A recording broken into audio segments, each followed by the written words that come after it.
yes, been into my role is more into cloud and DevOps. Recently, serving as a cloud architect at ABB. And when I was asked to prepare on this topic, I was being a platform engineer. It's sometimes it's difficult because I'm not into data science and deploying the models. But yeah, of course, the cloud is in touch with me. So like I'm pretty much working in the Microsoft as well as the AWS platform, the cloud, right? And majorly, it's the current role is in kind of AWS. But yes, it's my 7 8 years of journey was in Microsoft. Microsoft as a in the cloud journey was in Microsoft Azure. And so yeah, so basically being a platform and on the infrastructure layer. um, I think I have seen a lot of platforms evolving, even the AI evolving since last 3 years, which was not even the picture, like I think that until late 2020s. It has boomed since then. So the journey of AI looks very promising. Honestly, this topic, of course, was a bit tough for me, but being a fundamentals, of course, I thought that let's make a start with the with Azure developer community. Into I will just I thought of starting my journey in Azure AI. That's the first step which I am planning to start now. Deploying the models and what is models, AI models, and how the concept evolve.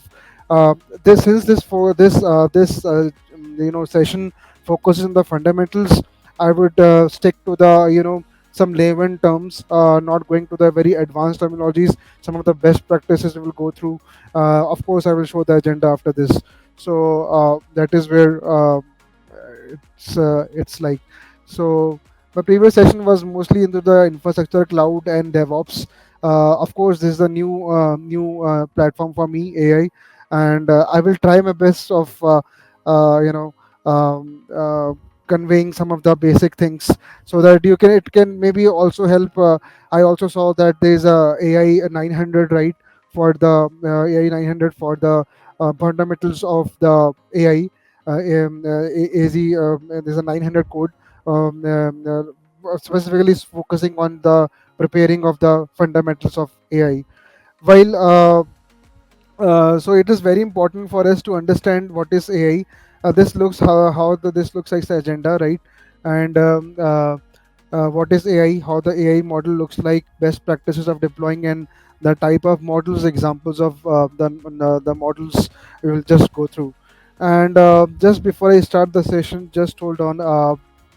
So sorry for that. So of course we will start with the what is AI, the AI model, how it looks like, best practices, types of AI models, and then examples. We go through some of the examples.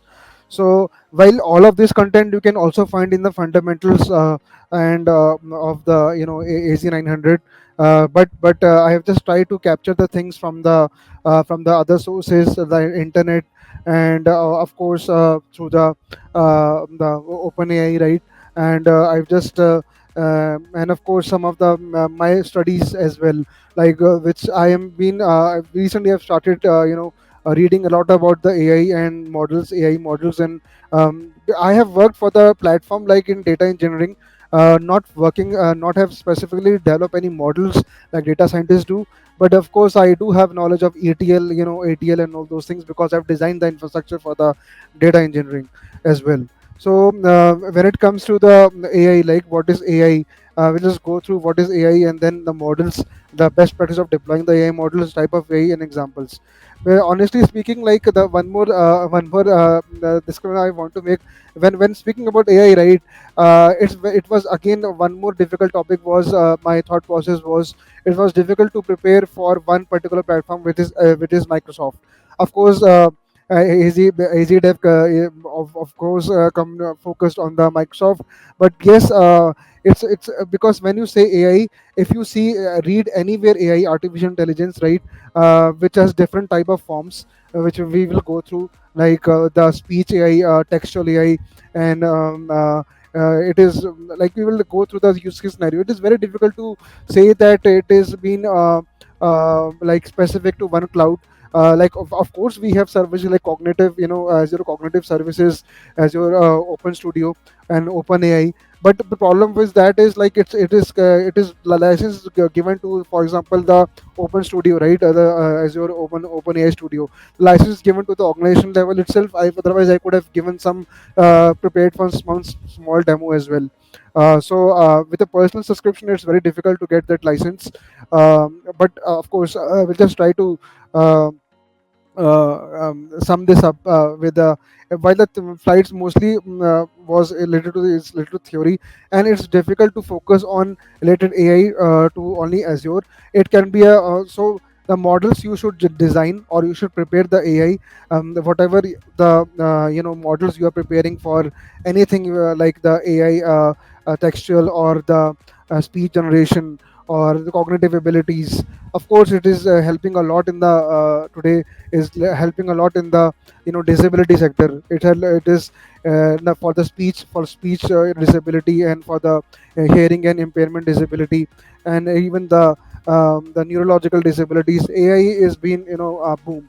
So it is not stick to one particular platform, of course, because these models are cloud agnostics. It should be prepared like independent of any cloud, so that it can be the deployment should be like the model should be like it should can go to the any cloud.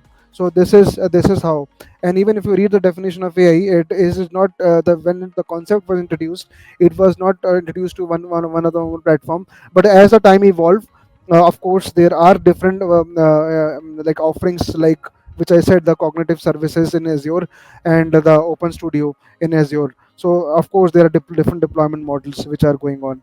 So I just go with from some of the bookish definitions on how what is particular artificial intelligence.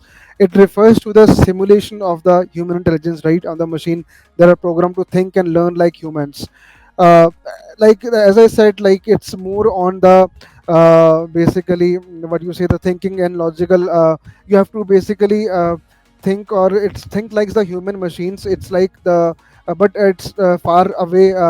From the it even if you see the chat gpt or the open AI, all these are it is developed on the concept of AI, right?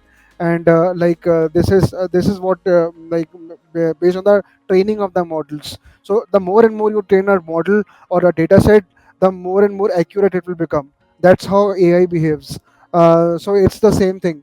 uh, while AI, of course, it's it offers a different, as I said, some of the examples: visual perception, speech recognition, like it helps to speech recognition, and then the decision making, and NLP, where language translation comes into the picture, natural language processing, right? And natural language processing. So those are the things which it usually the different types. And then there's a machine learning, machine as your machine learning. Of course there are different machine learning you can deploy over the over the virtual machines, or there is a service available in the Azure where you can define deploy the machine learning. And when it comes to machine learning, of course you will have models, AI models that should be deployed on top of it. So I will also go through some of the deployment strategies which you can be from the DevOps background. I can tell some of the deployment strategies how it should be. So that's how we'll just try to structurize this.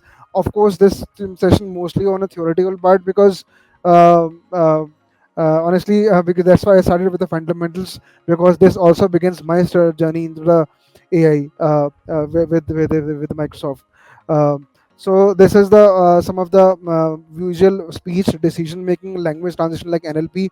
These are some things. Machine learning, of course, and there are a number of examples which you can also refer, which I have also given the references. Then we have a subfields of within the AI, which just go through some of details. Of course, machine learning for teaching the computers to make and improve predictions. Like it is used often in the medical industry to predict the disease like very infectious disease like cancer or something. So this is very useful in the fields of medicine, and then predicting the basically the weather forecast on those things. And even nowadays it's been used, and the models are being developed to predict the especially living in the people especially living in the coastal areas, to predict the what you say, the cyclones, which give an accurate prediction of the cyclones and all. So this is effective models are being developed, and of course these are advent of effective machine learning models which are being developed. But there are different use cases. Then there is natural language processing. This particular use case is used for, especially if you say, I would say even the next one, the computer vision. It is usually, especially by the disability sector, for basically kind of if you say log into a website, right? Whatever you see, like in the images, textual images, like it's look like a robot or something, to identify the objects. So there is where the it will identify the objects and the images. Then even for the visible visually impaired, it will give you the option of entering the numbers or keypads. But those are the things which you see the pictures, right? Identify this picture and photograph, or for the for normal use cases. And then it will proceed allow you to go through the websites. So that are part of kind of part of some of the models which are being deployed in the website, to just check the authenticity, whether a real human is sitting on front of the website, and trying to operate it. So that's all part of natural language processing, NLP. And then there's a computer vision, like enabling computers to interpret visual information.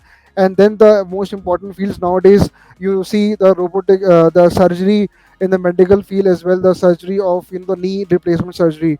Of course, it's been I have seen a lot of things have been happening, especially in the hospitals now. The knee replacement or knee operation surgery is happening through the robotics. So that is all based on the some model being trained to get the instruments for the doctors and then replace it. It's all been programmed within a some chip, and then it's a model being trained for this. This kind of integrating AI techniques which are there to train the robots, so that to perform those surgery. Of course, this is one of the use case which I have given, but there are a lot more of them. Than in logistics industry, robotics is used to carry the basically the loads. But here there we don't require advanced algorithms. But of course, in the medical industry, like robotics you've been used to perform the surgeries. That is where it's been come more use cases are been coming, and I think more it will come in the future as well. So but this is what we will also discuss some of the disadvantages of AI, and where this technology needs to, from my experience, where this technology needs to improve itself, so that it can fit into to the current current environment. Then the fifth, or there are many use cases, but I've just listed some of them. The native wave, of course, these days, to create the content, right, for the content creators as well.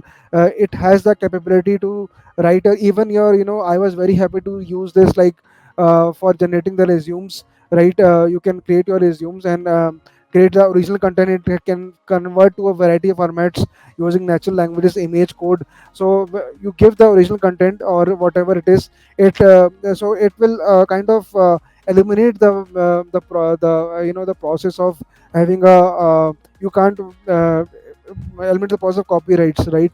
It will generate it can generate one sentence to multiple ones. So you see, with a natural language it can put the words here and there, so that those kind of corporate information would also be not be there. So it is kind of generate all the information from the internet these days. And then we have this generative AI concepts. While I this then there is a next topic, which is how should the AI models look like, and what is been there. But before that, I just want to list some of the type of AI I have. Then we have responsive AI. Like we have responsive AI means responsive AI. Then we have generative AI, and then there is a there are lot number of models of the AI, and so there some of the AIs are like responsive AI, generative AI, and then speech recognition AI. So there are different kind of AI types. The models, they are types of the AI, like with the models. These are some of the this you can also read through. If I'm not able to tell that one, but this can be still read through the fundamentals, right, of the Microsoft site.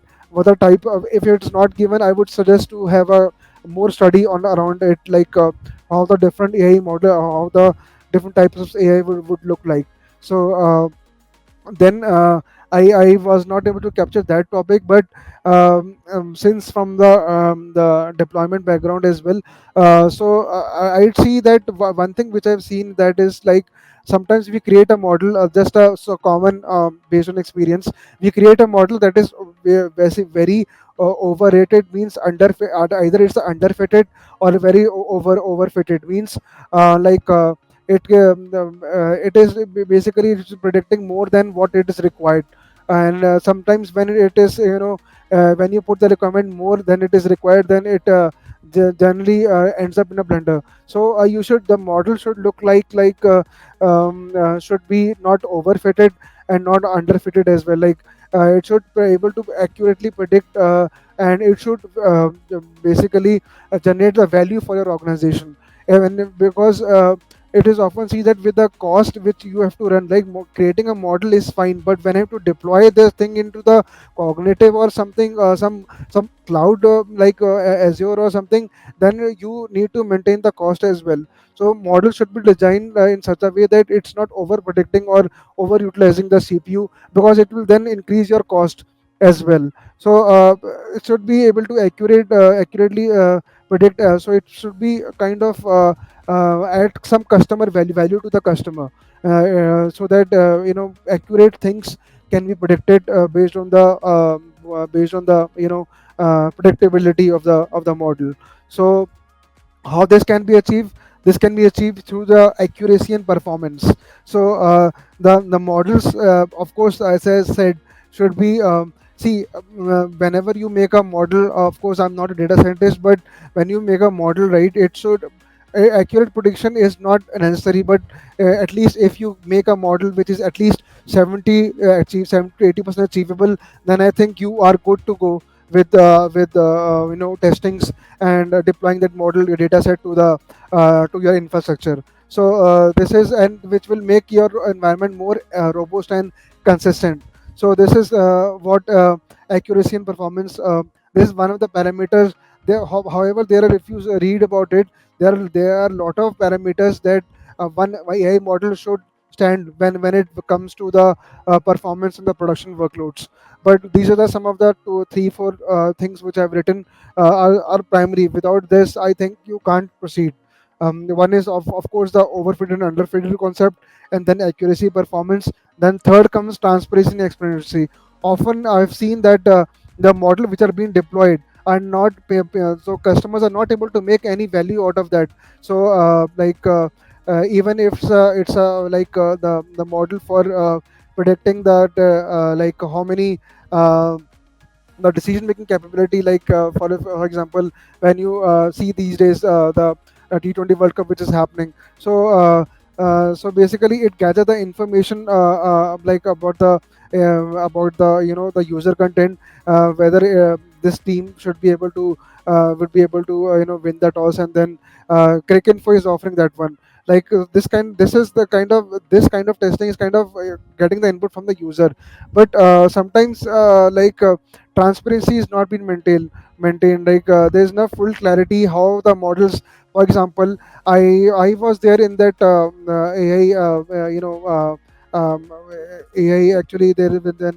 Then there's of course a conference in Bangalore, so where I think related to the I think MS build, where Satya also was there. But so what I feel like this we introduced rack concepts, and there were a lot of new things which are coming up in the world of AI. So one thing which was also discussed, right? We which was a question actually to which was a question from the audience, and this was also one of the questions which I also often put it to myself until unless I attended that conference. So what was that is like. So the concepts, the models which for example the Azure Fabric or any AI Azure Studio.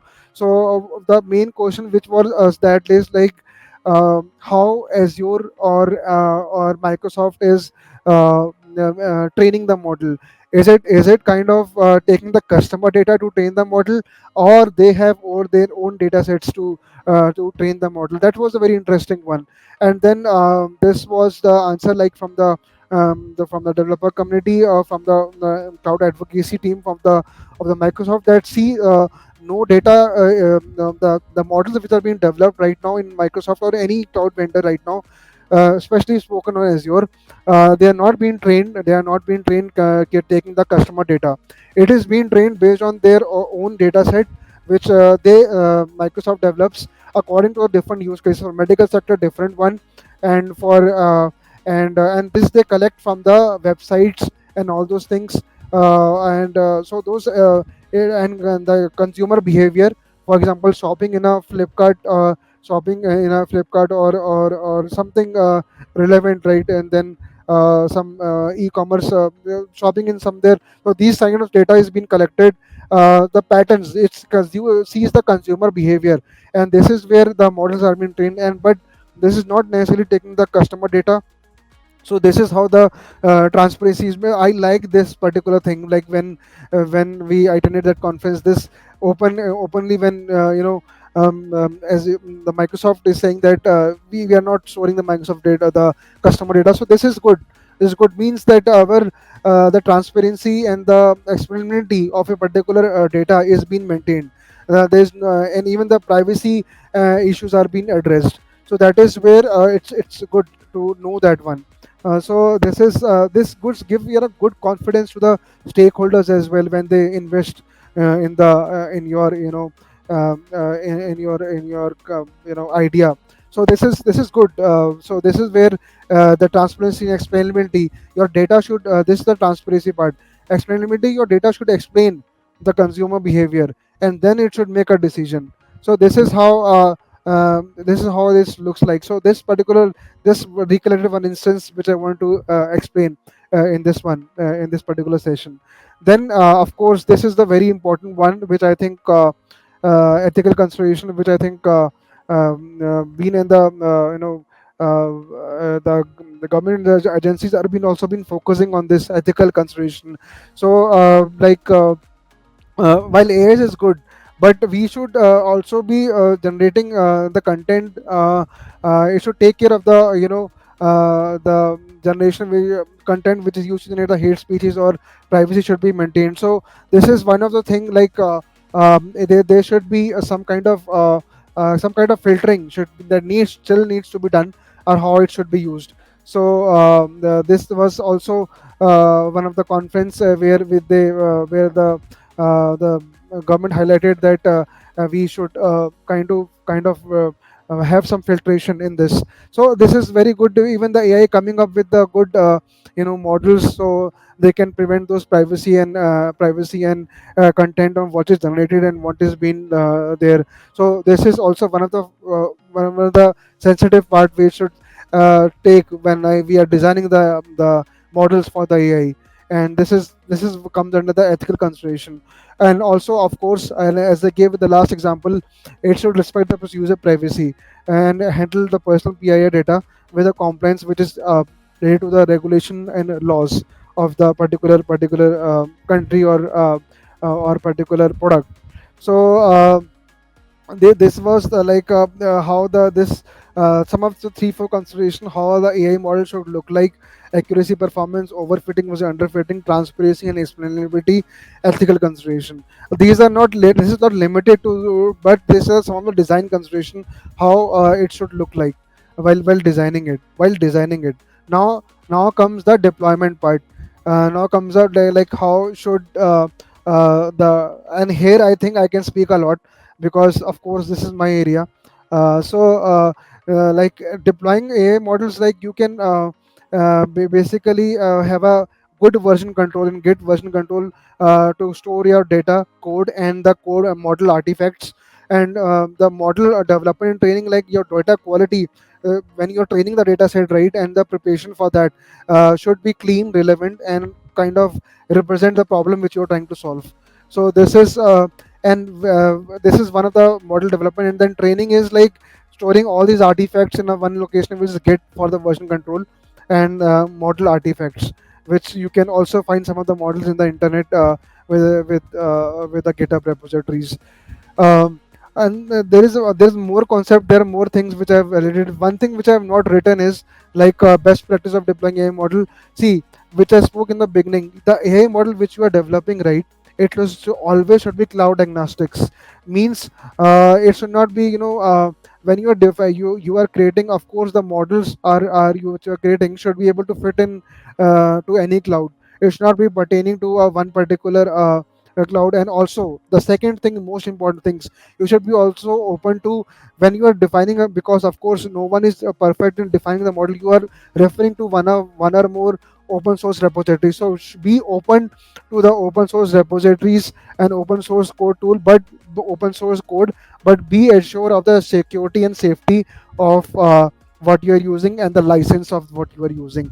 Because nowadays lots of lots of things are happening related to the stealing of the information. So just take care of those things. But this is one thing which I want to speak, that model should be cloud agnostics, and should be able to because these days the more you are into the open source, even the Microsoft loves the open source or Linux, opposed to his strategy 10 years back. So basically you should be encouraged, always be open to have an open source, integrate your the open source code or the tools with your models. And the second thing is cloud agnostics, independent of any platform, cloud platform. The other thing is third thing is model evaluation and validation. So of course performance matrices should be analyzed. First you should test your model in the local system before deploying to the cloud. Because see, when you deploy in the cloud, cost things and also will come. So performance matrix will give you some kind of estimate, which can also discuss with your peers in your organizations. And then it should also be aligned to your business goals. So this is how it should model performance matrices of a model should look like.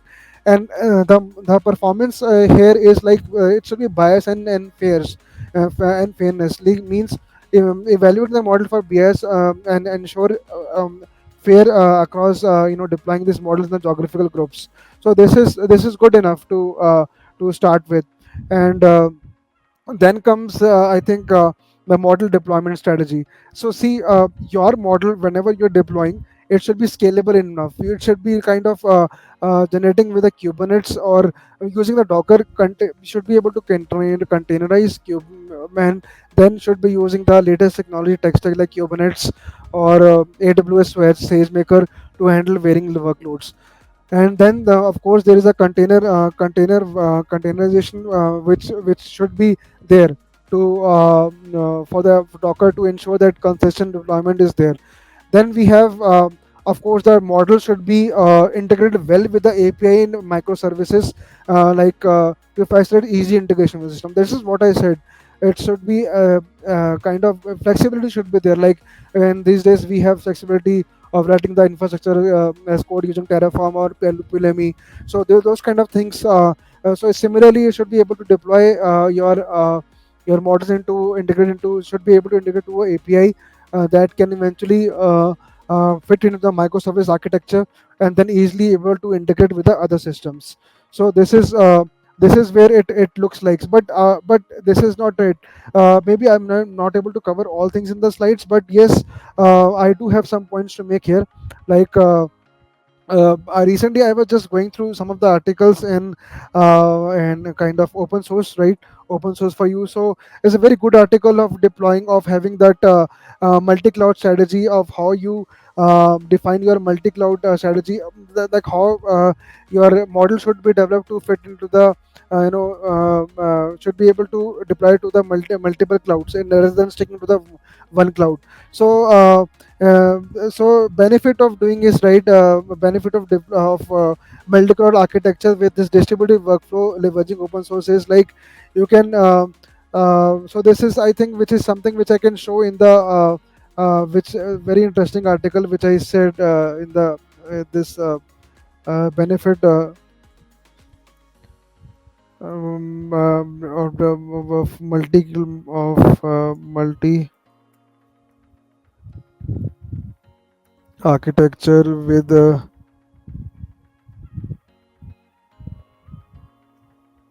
distributed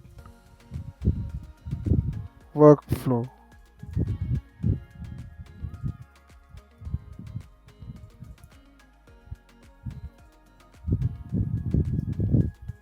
So this is like multi-cloud for like for AI for the benefit of deploying multi-cloud architecture with the multiple benefits of.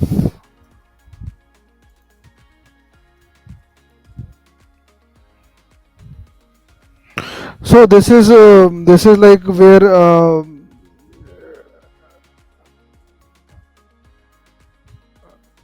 this is where one of the article which I was referring to, which see when you this is you should be able to, when you are developing the model, right, AI model, it should be able to mitigate the vendor locking. Well, now what is vendor locking? Vendor locking is relying on a single source provider, cloud provider for your AI ML workloads. So your AI initiative could face a major disruption, of course, when you land in a situation of vendor lock-in.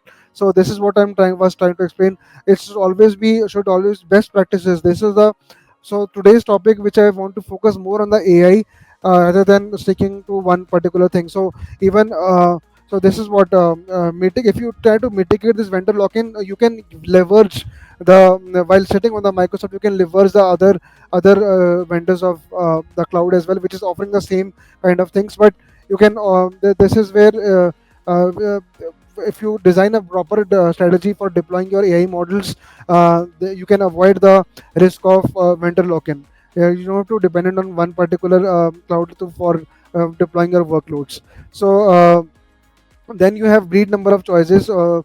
This is what I was saying, that one major advantage of the multi-cloud AI strategy is that your ability to choose the optimal cloud performance to each of your workloads and use cases, like rather than just limiting AI service to a single provider. So you can then just cherry pick with the number of clouds. So this is also one of the example which I've seen. Like for example, you may choose to use Azure for no code ML with machine learning legends, and while AWS also you can use for scalable inference with a SageMaker. And similarly, for Google also you can use computer vision. Your computer vision models deployed in Google using Vertex AI. This is very Vertex AI has been used by recently. It's been leveraged by many of the organizations. Vertex AI for the Google Cloud. It's one of the workshops which I attended here in at ABB. This is like is a very good use case of the Vertex AI using for the computer vision models, and for SageMaker is for AWS for learning designing, and then for see this way. If you have a if you don't want to have a vendor lock-in, this is the advantage you get when you deploy the Azure the AI models. And Azure you can use the machine learning designer or no code ML platform, which is a no code ML platform, or Open Studio to design your models itself. So these are things which you can different this was I was just focusing on this particular topic, which this should probably give you good insights and maybe change your perspective as well, which I just highlighted here. So this is what this is the what the advantage of the multi-cloud AI ML functionality which is there today. So and then we have managing the increasing the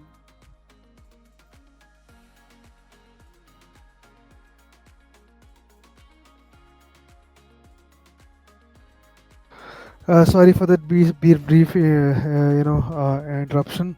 So yeah, so this is like managing the increased complexity. This also can be done if we allow ourselves to adapt to multi-cloud AI ML strategy, like needs of integrating with different APIs.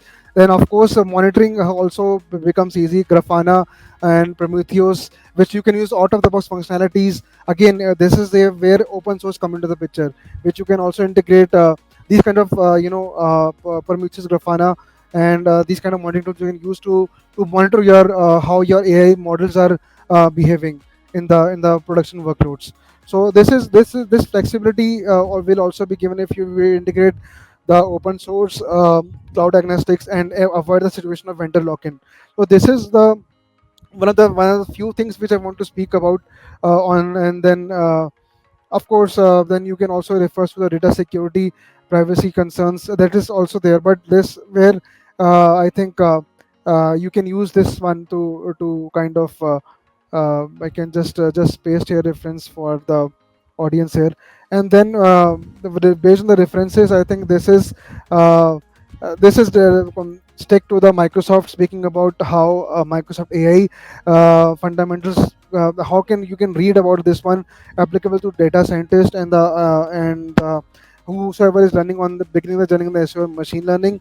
This is one of the best curriculum which is designed for checking the Azure fundamentals of the Azure, like machine learning, computer vision, NLP, and of course the generative AI challenges and risks with AI. This is also the responsible AI, which I was just going through.